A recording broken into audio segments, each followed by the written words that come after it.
어제 공판 내용이 좀 새로운 부분이 있는 것 같아요. 그러니까 뭐 김기춘 전 실장을 대통령이 변호하는 거 보고 뭐 호가호위하는 게 아니고 정부 기조가 바뀔 것이 없다. 대통령이 다 알고 있었다라는 식으로 이 발언의 좀 신빙성에 대해서 좀 보죠. 유진용 전 장관이 박 전 대통령을 그만두기 전에 만났다는 거잖아요. 예. 만나서 대통령 이러시면 안 됩니다. 이렇게 얘기를 했던 게 바로 블랙리스트 때문에 얘기가 나온 거잖아요. 네. 이렇게 하시면 안 된다고 얘기를 했는데 대통령이 오히려 김기춘 전 비서실장을 두둔하면서 나섰다는 거 아닙니까? 그러니까 이거는 사실은 누가 대신해 줄 수 없는 말이에요. 왜냐하면 장관하고 대통령하고 독대한 자리에서 나온 건데 거기에서 장관까지 한 사람이 직접 대통령한테 말을 들은 것을 그걸 꾸며가지고 얘기할 이유가 과연 뭐가 있을까? 그게 자기한테 어떤 득이 될까? 사실 보통의 경우라면 장관이 저렇게 얘기하는 게 꺼려질 거거든요. 왜냐하면 그 이후에 나중에 괜히 말 잘못했다가 뭐 사회적으로 장관의 명예가 실추되는 이런 경우가 생길 수 있기 때문에 보통 말을 안 하는데 이런 말을 굳이 꺼내가지고 얘기했다고 하는 것은 거짓으로 말할 가능성은 그렇게 높지는 네. 않다. 이렇게 봐야 될 것 같아요. 그러니까 핵심은 그건 것 같습니다. 박 전 대통령이 블랙리스트와 관련해서 어떤 방식으로든 이게 포괄적인 지시를 내렸든 어떤 형태든 간에 뭔가의 지시를 내렸다는 것이고 그걸 김기춘 전 비서실장이 받아서 실행에 옮기는 역할을 했다는 겁니다. 박 전 대통령이 그런 얘기를 몰랐을 리가 없다고 하는 것이 핵심이 될 수밖에 없는 것이고요. 근데 그럼에도 불구하고 김기춘 전 비서실장조차 블랙리스트와 관련해서 본인은 뭐 책임이 없는 것처럼 그런 걸 만들라고 지시를 하지 않은 것처럼 얘기를 하면서 설사 그런 리스트가 있다 하더라도 굳이 좌파 그 예술인들한테 그 지원을 안 한 것 자체가 예술의 활동에 어떤 방해가 되는 것은 아니지 않느냐 이런 식의 지금 태도를 취하고 있거든요. 이런 행동 자체가 사실은 그 굉장히 많은 그 밑에 뭐 교육문화 수석이라든가 수석실에 있는 뭐 비서관들이라든가 이런 사람들이 다 증언을 하고 있는 상황이기 때문에 아직까지도 이 문제에 대한 심각성을 이해를 못하고 있는 상황이다 이렇게 봐야 될 것 같아요. 제가 봤을 때는 지금 약간씩 태도들이 조금씩 변하고 있는 것으로 지금 파악이 되고 있어요. 네. 그러니까 김기춘 전 실장 같은 경우도 그전에는 그냥 모르쇠 부인 이런 걸로 일관하다가 어제 같은 경우는 사실 이제 대통령 어제보다도 그 전부터도 대통령에게 책을 미루는 여러 가지 예. 발언을 했었고요. 조인수 장관도 마찬가지고요. 아마도 지금 구속된 그 기간이 좀 길어지면서 점점 본인들의 마음이 좀 변하는 것 같습니다. 네. 조금 전에 했던 박 전 대통령의 그 발언 내용을 한번 보시면요. 우리가 몰랐던 뭔가가 있었을 것이다. 이 뭔가는 어떤 의미라고 볼 수 있을까요? 국민들이 생각할 때는 최순실이 문화계를 장악하기 위해서 문화계에 저항적인 이 자신들이 볼 때는 좌파라는 문화계 인사들을 갖다가 정리해야 되지 않느냐. 예. 이런 부분일 수도 있고요. 그러니까 일반적인 어떤 부분이 아니라 네. 최순실이 문화계를 장악하려는데 문화계가 워낙 바닥이 자신들이 봤을 때는 좌파 세력들이 네. 세니까 최순실이 이를 장악하는 부분에 대해서 잡음이 나올 수도 있으니까 그걸 사전에 정리한다. 내지는 이 박 정권이 우파 이념을 지향해가는 정권이니까 그렇게 한다. 이런데 그렇게 보기에는 또 교문수석 김상률 같은 경우에는 예. 우파 단체들이 배제 대상 그야말로 좌파적 인사라고 하는 사람을 탑으로 갖다 놓고 또 블랙리스트를 한다는 게 저는 박 정권이 뭘 지향했는가가 매우 의문스러워요. 그래서 몰랐던 예. 뭔가가 그리고 그걸까요? 김기춘 실장 같은 경우에는 예. 지금 우리가 한간에는 김 실장이 박 전 대통령의 신임을 받고 왕 실장이었다 하지만은 사실 제가 봤을 때는 이분이요. 그만큼의 그게 없었다. 최순실과 3인방이나 특정한 친박이 다 하는데 그 김기춘 이름을 빌어와서 김기춘이 다 하는 듯이 보이겠다. 그리고 더 나아가서 그 2014년 1월경에 중국집에 모여서 이제 그것도 거의 다 사실로 확인되고 있지 않습니까? 김기춘이를 이제 이 최동욱 씨 문제를 정리가 되었으니까 빨리 쫓아내자. 그랬는데 그게 이제 2014년 11월쯤 터졌어요. 예. 그런데 2014년에 어찌 됐습니까? 2015년에 김기춘이 나갔죠. 3인방이 나간 게 아니라 대통령이 3인방 편을 들고 김기춘을 내보냈지 않습니까? 그런 부분을 보면 본인이 지금 생각하는 마음은요. 나는 철저하게 박 정권의 어떤 얼굴 간판으로서 악역만 수행하다가 지금 평당에서 노년에 이런 고생을 겪고 있구나. 이런 부분을 생각할 거니까요. 지금 뭐 이분이 박 정권과의 관계 때문에 모든 것을 다 안고 간다. 그런 생각을 하는 데서 여러 가지로 생각이 많이 바뀌어가고 있을 단계라고 봅니다. 그러니까 예. 김 전 실장의 입장에서 보면 그렇게 볼 수도 있겠죠. 뭐 왕 실장이라 불려서 생기는 선입견이다 이렇게 얘기할 수는 있겠으나 우리가 이제 제3자의 입장에서 봤을 때, 그러니까 이 분의 주장대로 본인이 책임 떠넘기기를 당했다. 뭐 이런 주장의 신빙성이 있다고 보시는 겁니까? 그건 뭐 당시에 이런 어떤 악역이나 이런 부분에 대한 부분은 아마 김 실장을 보고 다 시켰을 겁니다. 그런데 이제 본인이 법적으로 다툴라 할 때는 이런 문제를 다투려고 할 거예요. 설사 내가 블랙리스트를 했다 치자. 그랬다 하더라도 과거의 블랙리스트라면 특정한 사람을 정해서 네. 그 사람의 활동을 방해하거나 뭐 그 사람을 법적으로 제재를 가하거나 이런 적극적인 의미에서 포지티브한 블랙리스트였는데 이번에 이 블랙리스트는 그런 게 아니라 돈을 보조금을 주는데 뭐 미운 사람한테는 보조금을 안 주고 좀 이쁜 사람한테는 보조금을 주는 소극적인 네거티브형 일종의 이 블랙리스트 아니냐. 꼭 돈을 갖다가 다 줘야 예술을 한다라는 보장이 어딨냐. 지금 그런 이야기를 하지 않습니까? 그러니까 돈을 안 줬다고 그걸 가지고 이렇게 불법이라고 할 수 있겠느냐. 이 부분을 가지고 다투면 아마 또 판사들도 생각을 해볼 거는 좀 있을 거라고 봅니다. 그런데 제가 한 말씀 드릴게요. 예, 이게 말씀 듣고 뭐냐면 가죠. 예. 박근혜 전 대통령이 지금 말씀하셨듯이 우파 지향적인 소위 저 보수 지향적인 그런 마인드는 분명히 해요. 예. 그다음에 그렇다면 또 김기춘 전 실장도 그 점에서는 꼭 같죠. 그렇다면 박근혜 전 대통령하고 바로 그런 문제, 우리 사회적 이른바 우리 사회적인 무슨 좌경화 또 뭐 특히 문화예술계통의 그 좌경화 여기에 대해서 심각성을 서로가 걱정했을 수가 있습니다. 그렇다면 박근혜 전 대통령이 구체적으로 지시를 하지 않더라도 김기춘 실장은 그게 무슨 뜻인지 어떻게 그다음 방법론에 대해서는 김기춘 전 실장이 잘 알 테니까 그런 점에서 서로 이심전심으로 믿고 일을 김기춘 실장한테 어떤 권한을 이를테면 뭐 굳이 줄 필요도 없죠. 그 권한을 가지고 김기춘 실장이 만약 행사했다. 예. 이렇게 되면 이분이 볼 때는 뭐냐면 대통령의 구체적인 지시를 안 받았을 수도 있거든요. 그런데 그렇게 했는데 나중에 이제 이분이 말씀하시는 건 내가 왕 실장이라고 하니까 모든 걸 그냥 내가 다 한 걸로 했다 이렇게 네. 이야기하는데 예. 그러나 지금 보니까요. 지금 와서 대통령이 시키는 대로 대통령이 그 뜻에 따라서 그냥 그렇게 이행했을 뿐이다, 수행했을 뿐이다 이렇게 말한다면 그것은 국민들도 납득하기 어려울 거고 아마 박근혜 대통령 자신도 김기춘 실장이 그렇게 이야기한다면 납득하기 어려울 겁니다. 왜냐하면 둘이가 뜻이 같았다, 이념적 지향성도 같았다. 그랬으면 어떻게 해야 된다는 문제의식도 같았다. 그러면 그것을 어떻게 그 문제에 대해서 어떻게 대응해야 한다는 그런 방법에 대해서도 서로 공감하는 부분이 있었다. 이런데 김기춘 실장이 나중에 와서 아니 자기보다 나이도 굉장히 어리잖아요. 그런데 그런 대통령을 대고 시키는 대로만 다 했다 이러면 물론 지금 황장수 소장 말씀처럼 그 왕 실장이 별로 그렇게 실질적인 권한은 없었다 하더라도 이럴 경우에는요. 이럴 경우에는 그렇게 좀 말씀하시는 게 물론 마음이 약해져서 그랬을 수도 있지만은 그 설득력이 별로 있는 말인 것 같지는 않습니다.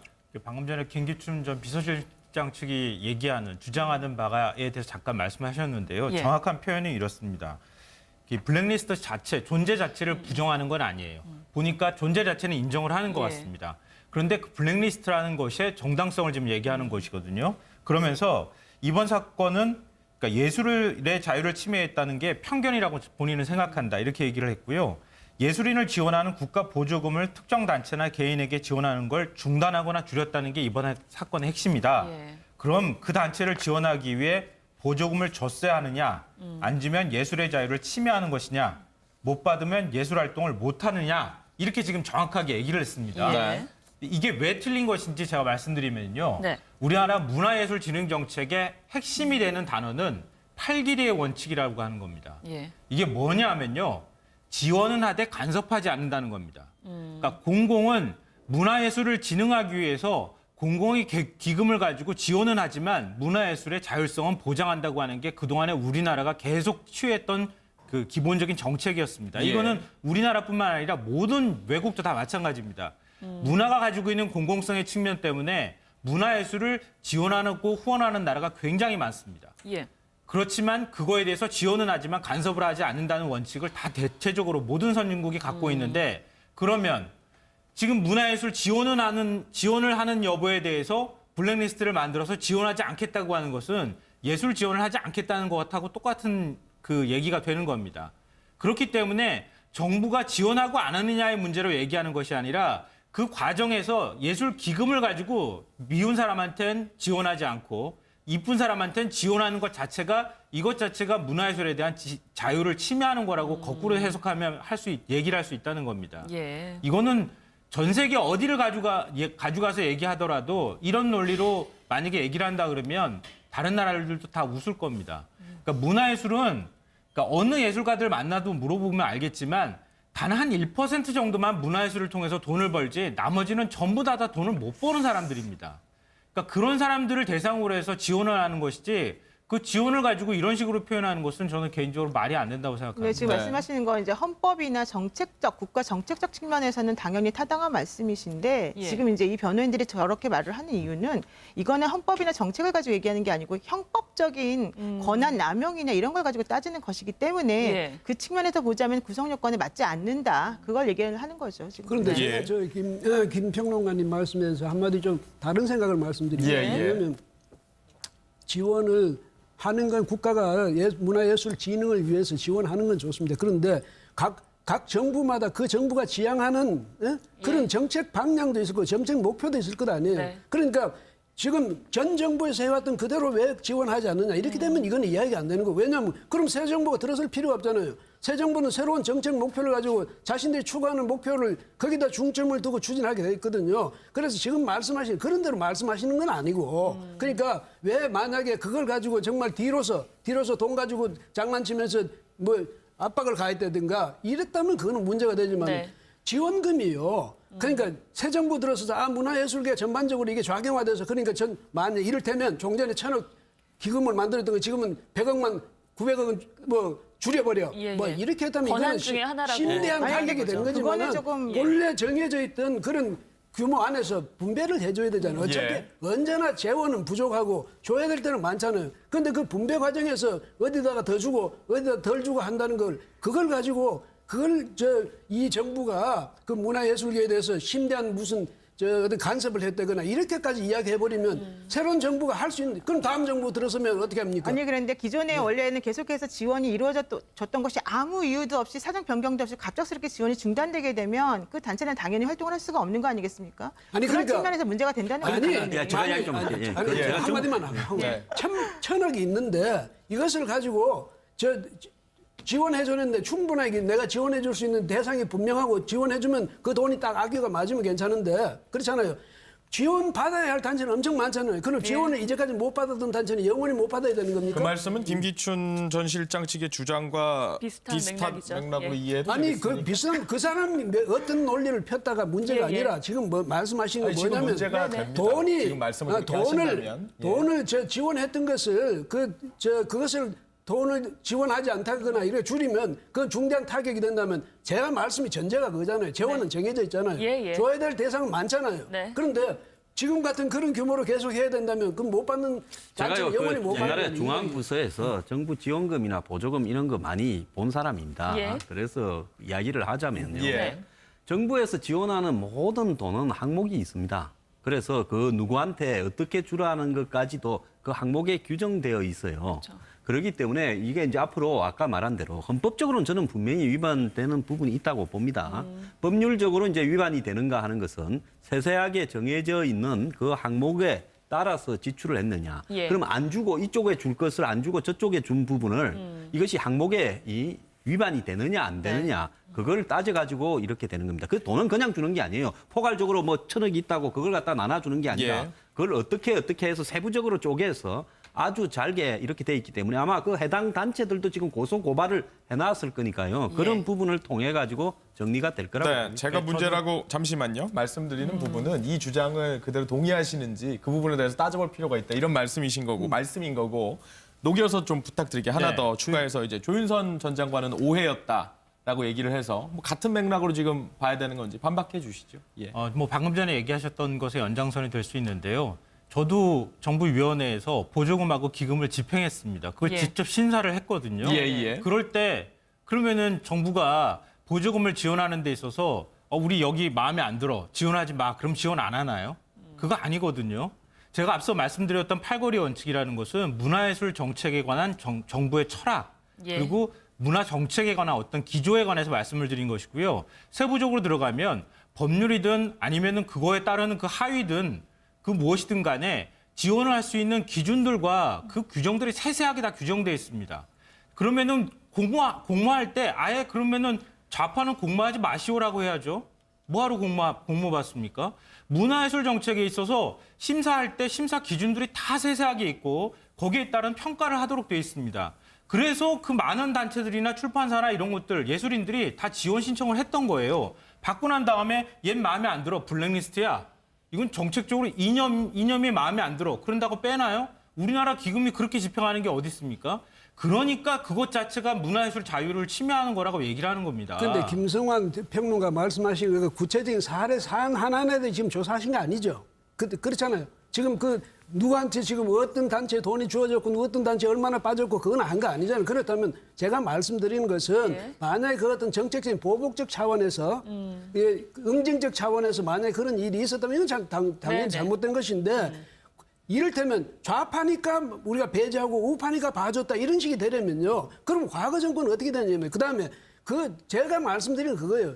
현재 앞으로 지금의 정부로서의 지향점이 있을 거고 정책 목표가 있을 거고 한데 거기에 따라서 그것을 재조정한다고 해서 그 자체를 가지고 그걸 나중에 어필할 수는 있죠. 만약 행정법원에다 제소하거나 이걸 할 수는 있지만 그걸 가지고 지금 형사적으로 저렇게 걸어가지고 재인시할 수 있는 일인가 거기에 대해서 네. 조건이나 생각해보자 기준이 이 얼마나 말이에요. 납득할 수 있느냐 지금 이 말씀하신 여부에 따라서 얘기는 다른 예를 들면 거죠. 광주에서 이제 행사가 있었단 말이에요. 전시 관련해서. 그런데 예. 그때 그 예술가, 작가분이 거의 다 완성을 했는데 갑자기 그게 중단이 됐어요. 행사 자체가. 그래서 왜 그런지 나중에 알아보니까 이제 그 그림이나 표현된 것들이 이 정권에 맞지 않았기 때문에 아예 전부 다 결정되었던 것 자체를 아예 백지화시켰다는 부분이거든요. 그러니까 예를 들면 그런 식으로 불법적인 일이 이루어졌다는 걸 설명하는 측면이고요. 예. 좀 전에 질문하신 것 중에서 조윤선 전 장관이 나에게 오해가 쌓였던 예. 것 같다라고 말했던 부분은 본인이 처음에 들어갔을 때 그걸 만드는 데 적극적으로 먼저 뭐 어떤 행위를 한 것은 아니었는데 들어가서 나중에 확인을 해보니까 이런 일이 있었었고 이런 식으로 하라고 지시가 있었다는 걸 알게 되었다는 거예요. 그래서 본인은 그것을 소극적으로 이런 식으로 일을 진행해야 되는 것인가 보다라고 생각을 해서 소극적으로 해서의 그 한계 내에서 선을 지키면서 어느 정도 활동을 했었던 것뿐이지 네. 적극적으로 그러한 활동을 하면서 자기가 뭔가 하지 않았다. 이런 측면으로 변명을 하는 정도의 오해라는 것이죠. 두 사람 다 예. 내가 전면에 나서지 그렇죠. 않았다. 예, 그 이런 얘기를 하는 하는 것입니다. 거군요. 조윤선 전 장관 같은 경우는. 예. 네. 방금 전에 말씀하셨던 거에서 말씀을 드리면요. 지금 구체적인 사례가 있느냐 말씀하셨는데 좀 보도가 엄청나게 많이 나왔어요. 한 가지 사례만 말씀드리면요. 문학동네라고 하는 출판사가 세월호 참사를 바라보는 문학인들의 어떤 시각이나 이런 것들을 실은 눈먼 자들의 국가라는 책을 발간을 했습니다. 그래서 그게 찍힌 거예요. 이른바 찍힌 거예요. 찍히고 난 다음에 문학동네가 문체부에서 지정되어 있던 추천도서나 그런 데서 다 빠지고 문학동네에 지원하는 출판 공모라든가 이런 것들 다 없어졌어요. 그러면은 정권의 반기를 두거나 아니면 정권을 비판하는 뭔가의 책을 발간했다고 해서 다른 사업에 공모 사업을 응모하지 못하도록 한다거나 이런 것들은 분명히 그 공모에 있어서 배제의 원칙을 만들어낸 거 아니겠습니까? 그러니까 그렇죠. 그거랑 비슷한 사례들이 굉장히 많은 거죠. 부산국제영화제도 그러니까 마찬가지고. 실정법에 그런 위법적인 그런 사례가 있었다면 그것은 그대로 처리를 해야 되겠지만은 제가 말씀드리는 것은 저 정부 지원금 자체를 지금 뭐 이를테면 좌파 진영에 줬던 것을 안 준다든지 줄인다든지 이런 걸 가지고 이걸 가지고 지금 그 말하자면 당시의 정권 담당자들을 법정에 불러내가지고 바로 그걸 가지고 죄를 묻는 것은 그거는 충분히 다른 면으로 어필할 수 있는 그게 많잖아요. 그 정부 그 해당 위원회에 계셨다니까 만약 그래도 어필하는 사람 없습니까? 각 단체마다 왜 우리는 안 주냐, 왜 우리는 잘못했냐, 왜 우리는 이런 식으로 평가했냐 해서 수없이 많은 그런 어필이 있을 것 아닙니까? 그걸 지금 법정에 끌어내서 할 수 있는 일이냐 아니면 바로 그런 식으로 어필하고 처리해야 될 문제냐 제가 거기에 대해서 의문을 제기하는 거예요. 두 번째로 제가 말씀드렸던 거는요. 제가 위원회에 있을 때 심사하고 기금 그 지원을 하는 데 있어서 할 때 미리 지원 기준은 어떻습니다. 그리고 세부적인 기준까지 다 공개합니다. 그리고 거기에 저 공모를 하는 겁니다. 사람들이. 그럼 공모에 있어서 심사는 공정하게 이루어져야겠죠. 그 기준에 따라서. 그럼 그 기준에 거기 들어가 있지 않으면은 그거는 심사를 제대로 하지 않은 거죠. 공정하게 심사하지 않은 거잖아요. 그렇게 말씀하시면 좀 곤란해요. 왜냐하면 만약에 심사까지 통과된 문제를 나중에 지원을 당장 중단해버렸다면 이건 심각한 문제예요. 그렇죠? 예. 근데 아까 저 변호사님 말씀처럼 만약 그렇게 되면 심각한 문제지만 심사 과정에 심사가 잘못됐다. 심사 기준을 정하는 것 자체가 그런데 심사 기준이 권한이다. 정해졌는데 예. 심사위원들이 거기 해가지고 자의적으로 해가지고 심사가 잘못됐다고 했을 경우에는 예. 그걸 그 심사가 잘못됐다는 걸 따져야지. 네. 그걸 통째로 해가지고 이 정부가 바로 그렇게 했기 때문에 그런 심사위원들도 전부 엉망이고 심사가 그렇게 됐다. 이래버리면 안 돼. 심사 그럼 이 교수님 말씀은 법률적으로 따져야 되는 부분 중에 문제가 있다라는 점을 질문을 하시는 겁니까? 아니면 그간에 저는 제기된 의혹 자체에 대해서 부인을 하시는 겁니까? 기본적인 마인드가 문제라는 거예요. 왜냐하면 지금 사회적 분위기가 어떻게 돌아가냐면 이른바 좌파 문학도 좌파 예술 뭐 이런 모든 것에 대해서 현 정부가 정부적 차원에서 보복을 가했다 이런 건데 예. 그렇게 말하는 것은 좀 무리가 있지 않느냐. 뭐냐면 그럼 의혹 자체에 대한 부인으로 이해를 하면 되겠네요, 저희가. 그렇죠. 그러니까 바로 그런 예. 분위기라든지 사회 분위기라든지 또 이쪽에서 그렇게 몰아붙이는 전체를 그렇게 몰아붙이는 건 문제가 있다 이 네. 말이에요. 네. 양쪽 의견을 충분히 들어봤다고 생각하고요. 다음 얘기로 좀 넘어가 보겠습니다.